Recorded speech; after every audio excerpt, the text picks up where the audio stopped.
कैसे CM Punk को future shock DDT मारकर और उसका हाथ फ्रैक्चर करके ड्रू मैकिंटायर ने सीएम पंक से उसका रेसलमेनिया का मेन इवेंट मैच छीन लिया। जी हाँ गाइस, इनकी राइवलरी की स्टार्ट हुई थी 2023 के सर्वाइवर सीरीज में, जब सीएम पंक 10 सालों बाद डब्ल्यूडब्ल्यूई में रिटर्न किया। सीएम पंक के रिटर्न से जितना ज्यादा फैंस एक्साइटेड थे, वहीं दूसरी तरफ बहुत सारे सुपरस्टार उसके रिटर्न से काफी ज्यादा नाराज भी थे, जिनमें से एक सेथ रॉलिंस था, जिनका रिएक्शन काफी ज्यादा ऑब्वियस था। उन्हीं के साथ साथ ड्रू मैकिंटायर भी सीएम पंक के रिटर्न से काफी ज्यादा नाराज थे। फिर सीएम पंक WWE में अपना पहला मैच रेसल करते हैं, जो कि होता है रॉयल रंबल मैच, और इसी रॉयल रंबल मैच में ड्रू मैकिंटायर और सीएम पंक आमने सामने आते हैं। इस रॉयल रंबल मैच में हमें सीएम पंक के काफी ज्यादा ड्रीम मैचेस देखने को मिलते हैं, फिर चाहे वो CM Punk versus Seth Rollins हो, Cody Rhodes versus CM Punk हो, या फिर सीएम पंक और ड्रू मैकिंटायर हो। ड्रू मैकिंटायर और सीएम पंक की जब लड़ाई होती है तो ड्रू मैकिंटायर ने सीएम पंक को फ्यूचर शॉक डीडीटी मारा, जिसके कारण सीएम पंक का हाथ फ्रैक्चर हो जाता है। सीएम पंक को तुरंत पता चल जाता है कि उसका हाथ फ्रैक्चर होने वाला है। वो तुरंत रैप को इन्फॉर्म करता है,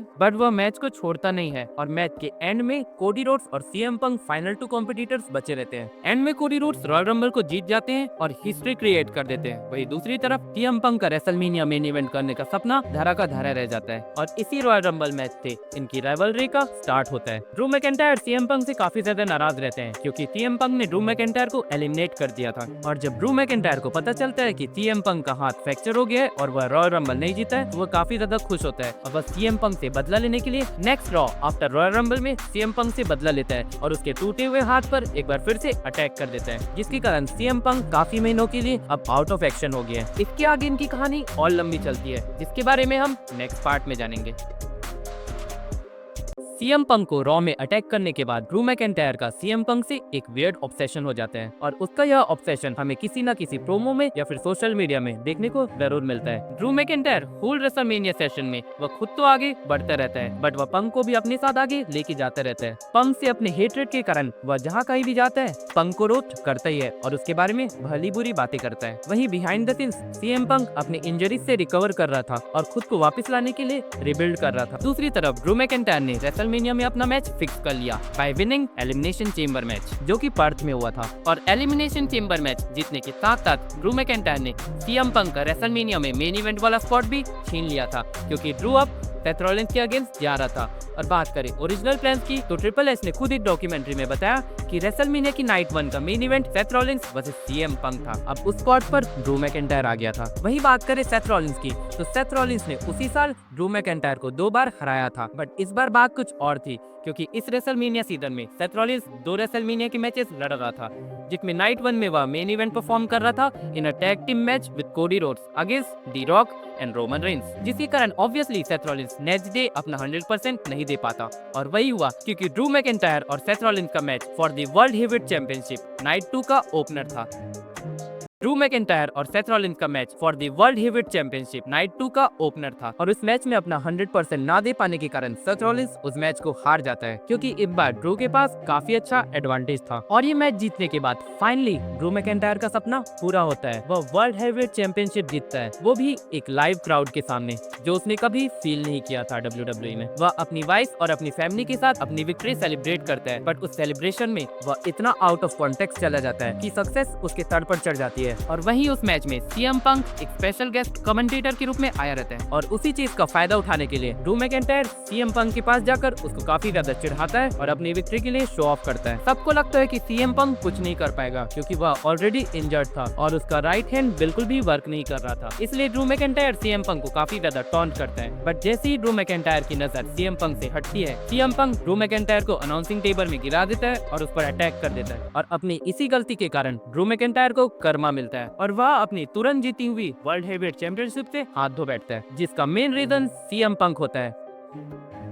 रेसलमेनिया में जैसे ही सीएम पंक ड्रू मैकिंटायर पर अटैक करता है, तभी जजमेंट डे का मेंबर और उस टाइम का उनका लीडर यानी कि डेमियन प्रिस्ट, जिसके पास money in the bank briefcase था, वह आ जाता है, और सेथ रॉलिंस के बाद वह दूसरा बंदा बनता है जो कि रेसलमेनिया में money in the bank cash in करता है। इन दोनों का मैच तुरंत स्टार्ट होता है और डेमियन प्रिस्ट ड्रू मैकिंटायर को पिन करके WWE वर्ल्ड हेवीवेट चैंपियनशिप जीत जाता है, और पंक वहाँ बैठकर ड्रू मैकिंटायर पर हंसते रहता है। बट इनकी लड़ाई यही खत्म नहीं होती। ड्रू ने पास के महीनों में सीएम पंक को काफी ज्यादा मॉक किया है, और उसने एक भी मौका नहीं छोड़ा जहां प्रोमोस या फिर सोशल मीडिया में पंक को काफी ज्यादा टॉन्ट और रोस्ट किया है। पर सीएम पंक यही रुकने वाला नहीं था, क्योंकि वह ड्रू मैकिंटायर से उसका सब कुछ छीनने वाला था और वह उसको अटरली डिस्ट्रॉय करना चाहता था क्योंकि उसने उससे उसका मेन इवेंट का सपना छीन लिया था। नेक्स्ट डे रॉ में ड्रू मैकिंटायर डेमियन प्रीस्ट के सामने जाता है और वर्ल्ड हेवीवेट चैंपियनशिप के लिए एक रीमैच मांगता है। तभी रॉ में वर्ल्ड हेवीवेट चैंपियनशिप के नंबर 1 कंटेंडर के लिए मैच होता है between Drew McIntyre and Jey Uso. उन दोनों का मैच काफी अच्छा चलते रहता है और जे ऊसो उस टाइम पर ड्रू मैकिंटायर का काफी बड़ा दुश्मन था क्योंकि जे ऊसो ब्लड लाइन का मेंबर था, जिसके कारण ड्रू मैकिंटायर उसे काफी ज्यादा नफरत करता था। ड्रू मैकिंटायर जैसे ही उस मैच को जीतने वाला रहता है, सीएम पंक वहाँ फिर से आ जाता है और उसके मैच में इंटरफियरेंस कर देता है, जिसके कारण ड्रू मैकिंटायर उस मैच को हार जाता है।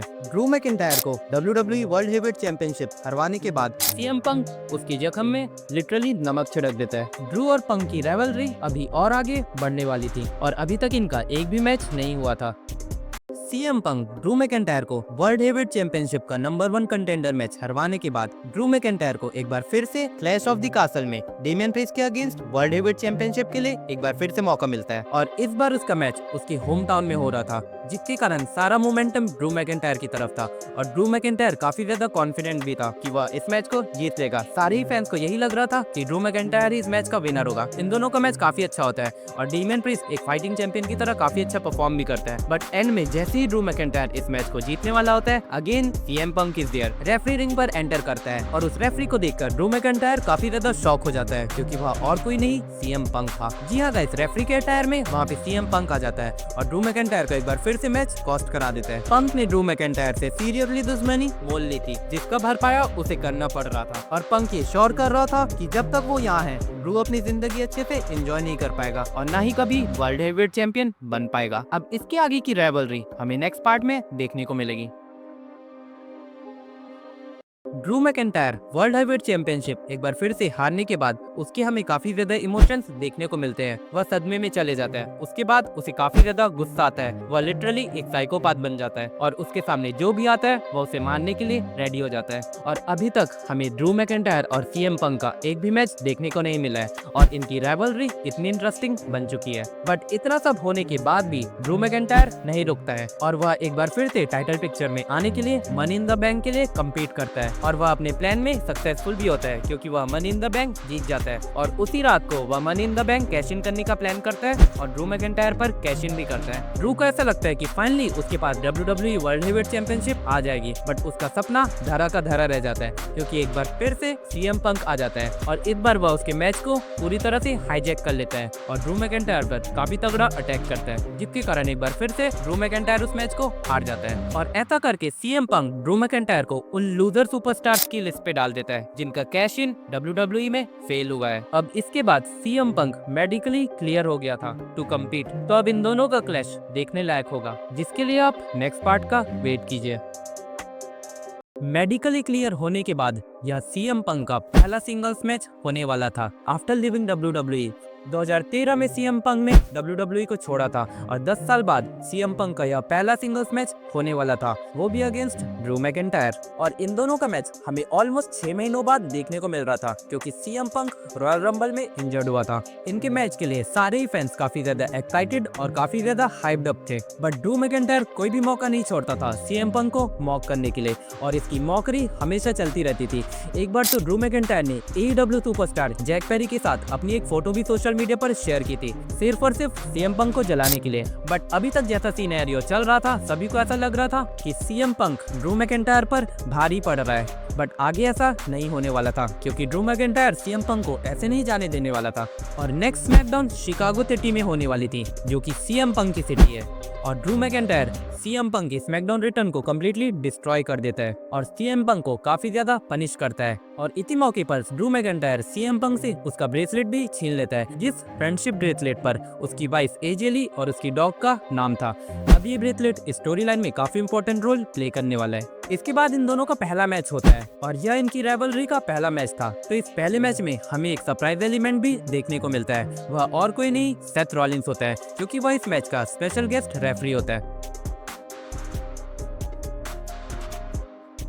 इसके बाद इन दोनों का पहला मैच होता है और यह इनकी राइवलरी का पहला मैच था। तो इस पहले मैच में हमें एक सरप्राइज एलिमेंट भी देखने को मिलता है, वह और कोई नहीं सेथ रॉलिंस होता है, क्योंकि वह इस मैच का स्पेशल गेस्ट रेफरी होता है। इन दोनों का मैच काफी धमाकेदार होता है और दोनों एक दूसरे के खून के प्यासे रहते हैं। दोनों काफी अच्छे से इस मैच को परफॉर्म करते हैं और एक दूसरे को काफी अच्छे से परेशान करते हैं और सभी को ऐसा लग रहा था कि सीएम पंक इस मैच को जीतने वाला है, बट सरप्राइजिंगली उस ब्रेसलेट का यूज करके ड्रू मैकिंटायर सीएम पंक को हरा देता है। एंड रिमेंबर गाइस, यह सीएम पंक का WWE में पहला मैच था 10 सालों में, बट स्टिल वह इस मैच को हारता है। अपना पहला ही मैच रिटर्न आने के बाद सीएम पंक WWE में हार जाता है, जिसके कारण वह खुद से बिल्कुल भी सेटिस्फाई नहीं रहता है और इनकी राइवलरी और आगे बढ़ती है। और इनके पहले ही मैच में हमें CM Punk versus Seth Rollins के भी हिंट देखने को मिलते हैं, क्योंकि रेसलमेनिया की नाइट 1 में इन दोनों का ड्रीम मैच होने वाला था, जो कि नहीं हो पाता है, बट आगे जाके इन दोनों का मैच हमें देखने को मिलने वाला था। और सीएम पंक के हारने का रीजन कहीं ना कहीं सेथ रॉलिंस भी था, क्योंकि वह इस मैच का स्पेशल गेस्ट रेफरी था और सीएम पंक और सेथ रॉलिंस दोनों एक दूसरे से नफरत करते थे। तो इन दोनों की राइवलरी हमें आगे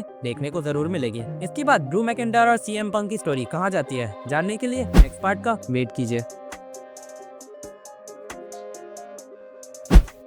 WWE में 10 सालों में अपना पहला मैच हारने के बाद सीएम पंक काफी ज्यादा अनसेटिस्फाइड था। सीएम पंक काफी ज्यादा नाराज था और इसके बाद सीएम पंक यही नहीं रुकता है और वह ड्रू के पीछे पड़ जाता है, जिसके कारण हमें इनकी राइवलरी का पार्ट 2 बैश इन बर्लिन में देखने को मिलता है। और इनका मैच होता है एक स्ट्रैप मैच, जिसमें एक स्टिपुलेशन होती है कि जो भी बंदा सबसे पहले रिंग के चारों कॉर्नर्स को टच करेगा वह इस मैच को जीत जाएगा। इन दोनों का स्ट्रैप मैच काफी ज्यादा अच्छा था और सभी फैंस को काफी ज्यादा पसंद आया था। सीएम पंक रिंग के तीनों कॉर्नर को तो टच कर लेता है, बट लास्ट कॉर्नर को टच करने से पहले वह लिटरली ड्रू मैकिंटायर को डिस्ट्रॉय करना चाहता था और वह ऐसा ही करता है। वह ड्रू मैकिंटायर पर काफी ज्यादा अटैक करता है और लास्ट में उसको जीटीएस मारकर रिंग के लास्ट कॉर्नर को टच कर लेता है और वह इस मैच को जीत जाता है। इसके बाद पंक को ऐसा लगता है कि उनकी राइवलरी अब खत्म हो गई है और उनकी स्टोरी लाइन को एक एंड दे देना चाहिए, जिसके कारण सीएम पंक अब चैंपियनशिप के पीछे बढ़ जाता है और वह अपने प्रोमोज में कोडी रोड्स और गंथर को पॉइंट आउट करता है कि वह उनके पीछे आने वाला है। बट ड्रू मैकिंटायर अभी तक सीएम पंक को नहीं बोला था और इनकी राइवलरी का फाइनल चैप्टर हमें अभी देखना बाकी था।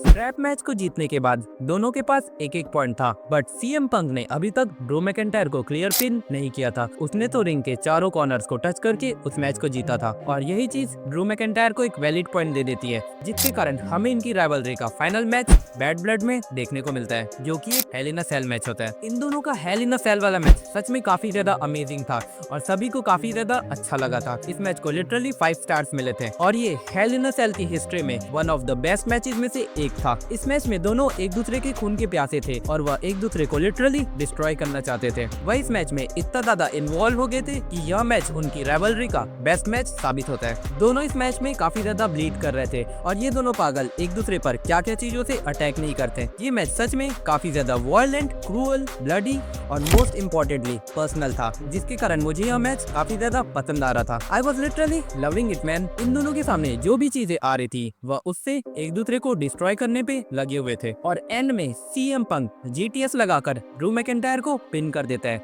और इस राइवलरी को जीत लेता है। फाइनली 10 सालों के बाद रिटर्न आने के बाद भी सीएम पंक काफी अच्छा परफॉर्म कर रहा था और इंजरी प्रोन कहलाने के बाद भी सीएम पंक ने काफी अच्छे मैचेस हमें दिए हैं और सीएम पंक ने सभी लोगों को गलत साबित कर लिया था कि वो एक अच्छा परफॉर्मर नहीं है और माइक स्किल्स तो सीएम पंक की अच्छी थी। इनकी ये स्टोरी लाइन 2024 की बेस्ट स्टोरी लाइन में से एक थी और इनकी राइवलरी को 2024 की बेस्ट राइवलरी का अवार्ड भी मिला था। फ्यूचर में मैं जब भी किसी स्टोरी लाइन के बारे में बात करूंगा तो इनकी स्टोरी लाइन मेरी टॉप 5 की लिस्ट में जरूर होगी, क्योंकि इनकी स्टोरी लाइन इतनी अमेजिंग थी और इनका मैच लिटरली 6 से 7 महीनों तक हुआ नहीं था, पर इनका बिल्डअप ही इतना ज्यादा तगड़ा था कि इसको देखने में काफी ज्यादा मजा आ रहा था और सारे फैंस इनकी राइवलरी में काफी ज्यादा इन्वॉल्व हो गए थे, क्योंकि दोनों ही रेसलर्स की माइक स्किल्स काफी ज्यादा अच्छे थे और दोनों ही मैच ना लड़कर भी फैंस को इस राइवलरी में एंगेज करके रखे हुए थे। इसलिए इनकी राइवलरी मुझे सालों साल याद रहेगी आने वाले टाइम पर भी।